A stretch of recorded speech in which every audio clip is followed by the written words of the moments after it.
Yeah?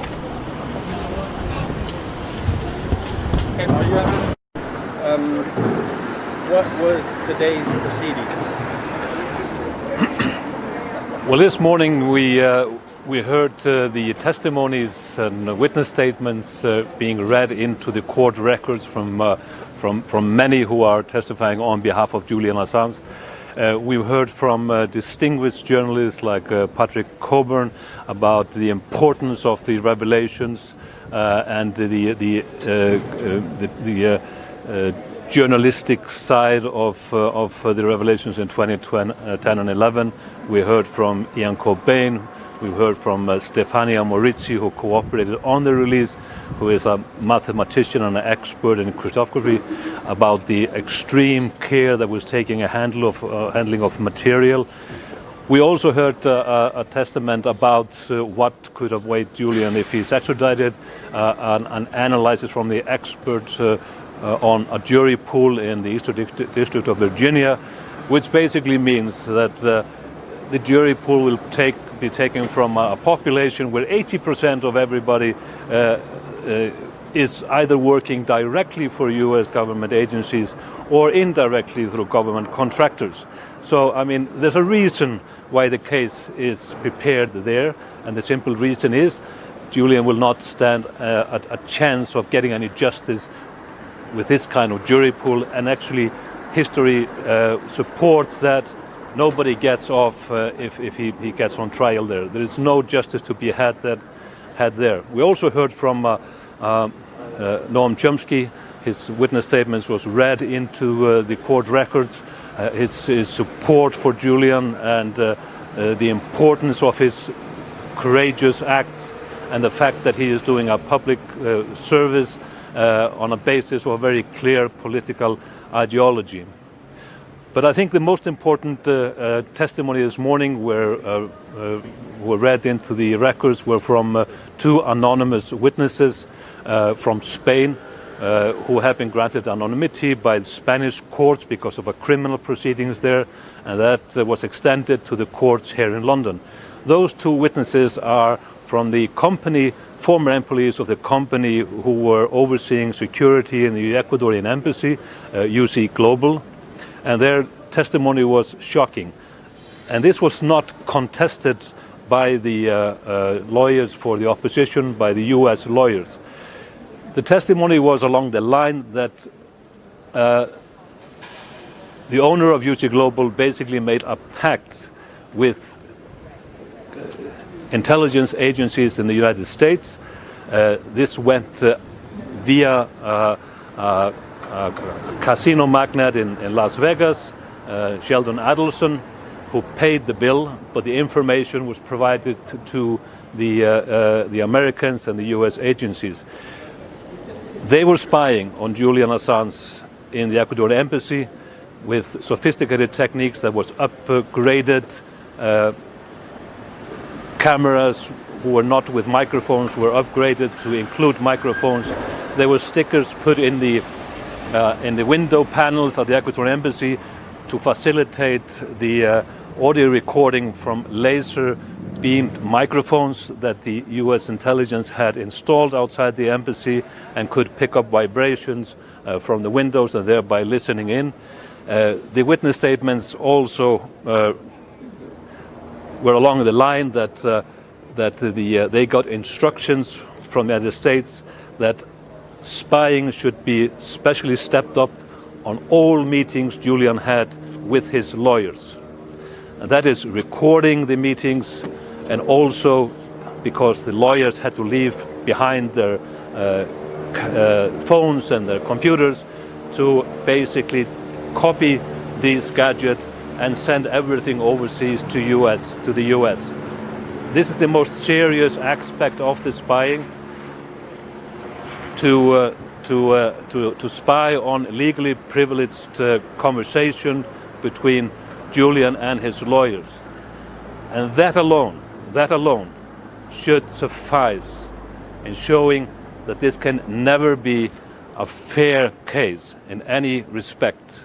That alone, in any normal society, spying on legally privileged meetings between a client and his lawyers, basically destroys every case anywhere in our normal world. If that is not what's going to happen in this court, something is very, very wrong, and there is no justice to be had in our times in this Western world. So let's hope that alone will suffice, but it's shocking revelation. It's very curious that the prosecution didn't want to contest the evidence. Well, it's pretty hard to contest evidence which has been compiled with raids in Madrid, with arrests and testimony, and actually accumulation of the physical evidence.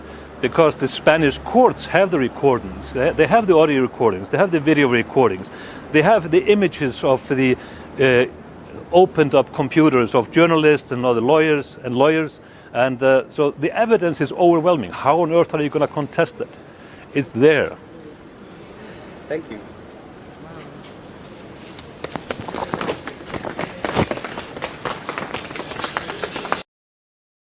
This is Radio Free Assange. We are now approaching the state of Orwell's dictum. Perfect dictum, that he who controls the present controls the past. He who controls internet servers controls the intellectual record of mankind, and by controlling that, controls our perceptions of who we are, and by controlling that, controls what laws and regulations we make in society.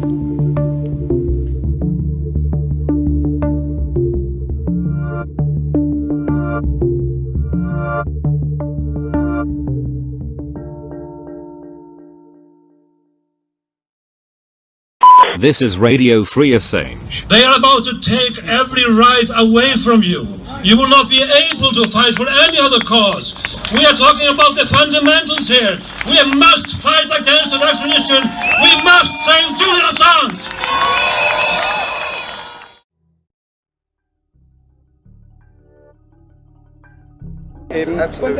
Sorry, tell us a little bit about what happened today.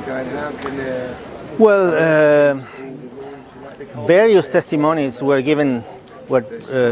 read today at court, but for me the most important ones and the most shocking ones were obviously the testimonies coming from the Spanish protected witness that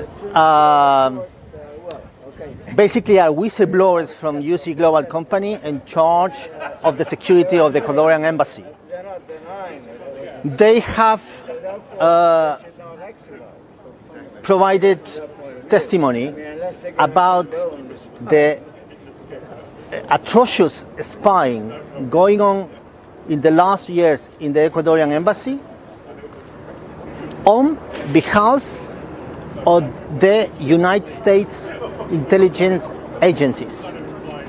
They have denounced that their boss, David Morales, basically in the last 2 years switch sides, make friends with the Americans, and basically started spying for the Americans. They have changed the cameras inside the embassy in order to record audio. They have backed all the embassy with secret microphones in order to record every single dialogue going on in the embassy. They have put special attention on Julian Assange lawyers and on his meetings with his lawyers, which basically invalidates the judicial persecution against Julian Assange, because means that his persecutors were using illegal methods in order to persecute him. I have been witness in the Spanish case that is taking place in Madrid. I have seen myself enough evidence of the spying. I have seen videos, I have listened to audios, I have seen images of myself, and I have listened to my voice in conversations that nobody told me, and no no Ecuadorian diplomat either, that they were being secretly recorded by UCE Global for the American intelligence.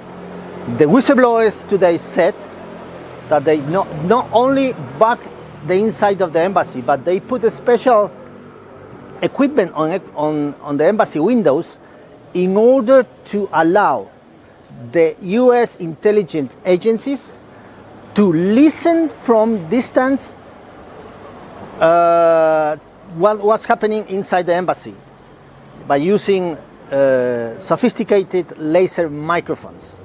All these instructed by the American intelligence agencies. And we even heard today in court that there were discussions about poisoning Julian Assange in order to force him to go out for medical attention. And there were discussions of leaving the door open in order to allow the kidnapping of Julian Assange, which is a crime in itself. Gracias, Fidel. This is Radio Free Assange. We're discussing here whether Assange or someone else has done.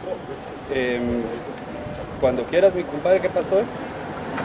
Sí, hoy se han dado varios testimonios en la corte, ¿no? Tanto de periodistas y de personalidades tan destacadas como el mismísimo Noam Chomsky.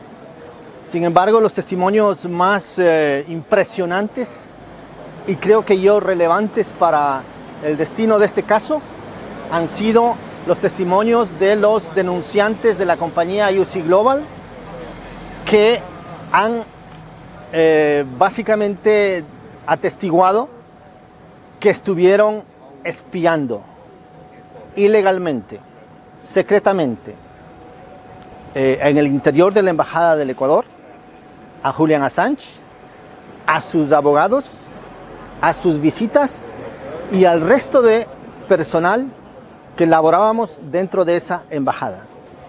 Lo importante aquí es que se demuestra, según el testimonio de ellos, que este espionaje estuvo hecho para las agencias de inteligencia norteamericanas. En determinado momento, el jefe de UC Global les comunicó a sus empleados que se cambió al lado oscuro, que entraban a jugar en las grandes ligas y que básicamente empezaban a trabajar para los americanos. Desde ese momento se cambió el equipo de cámaras de seguridad al interior de la embajada para posibilitar la grabación de audio. Se instaló secretamente en diferentes lugares estratégicos de la embajada, incluyendo los baños, micrófonos secretos para grabar todos los diálogos que tenían lugar dentro de esa embajada, con especial atención en los diálogos, las conversaciones que están sujetas al privilegio de confidencialidad entre un abogado y cliente de Julian Assange y sus abogados. El testimonio que hemos escuchado hoy ha llegado al punto de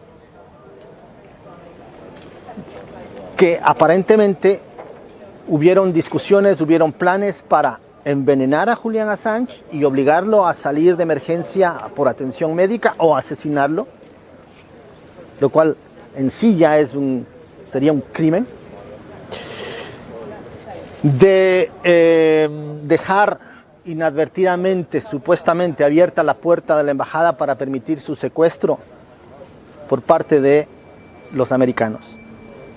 De poner cierto equipamiento sofisticado en los ventanales de la embajada para permitir la captación del audio desde la distancia a través de sofisticados micrófonos láser por parte de las agencias de inteligencia norteamericanas. Todo lo cual es evidentemente evidencia suficiente para nulitar cualquier juicio. En ningún país del mundo se podría seguir adelante con un juicio en que los acusadores, los perseguidores, estuvieron ilegalmente espiando en el acusado en sus conversaciones confidenciales con sus abogados. Eso ha sido lo más impactante del día de hoy. Gracias, Fidel. Muchas gracias, bravo. This is Radio Free Assange. We're discussing here whether Assange or someone else has done something wrong or not. But what about the war crimes? We are living in a time when our own war crimes are no longer prosecuted. We know that we have conducted aggressive wars. We've hanged people in Nuremberg for this. 175 years for whatever we're accusing Mr. Assange of. This certainly is not violence, certainly is not genocide, certainly is not massacring civilians or torturing anybody. And people for genocide in The Hague, they received 35 or 45 years. Free! Julian Assange! Free! Free! Julian Assange! Free! Free! Julian Assange! This is Radio Free Assange. We're discussing here whether Assange or someone else has done something wrong or not. But what about the war crimes? We are living in a time when our own war crimes are no longer prosecuted. We know that we have conducted aggressive wars. We've hanged people in Nuremberg for this. 175 years for whatever we're accusing Mr. Assange of. This certainly is not violence, certainly is not genocide, certainly is not. You're listening to Free Assange Radio. This is Radio Free Assange. Basically, I think that Julian Assange is he's a very brave guy. He's a fantastic journalist. He's one of the sort of he's basically being put in prison because he's too good. That's the problem. He's the promise of a free media, which we haven't really had before. We've just had propaganda, and I think that's basically why he's the sort of powerful states such as Britain and the US can't live with him.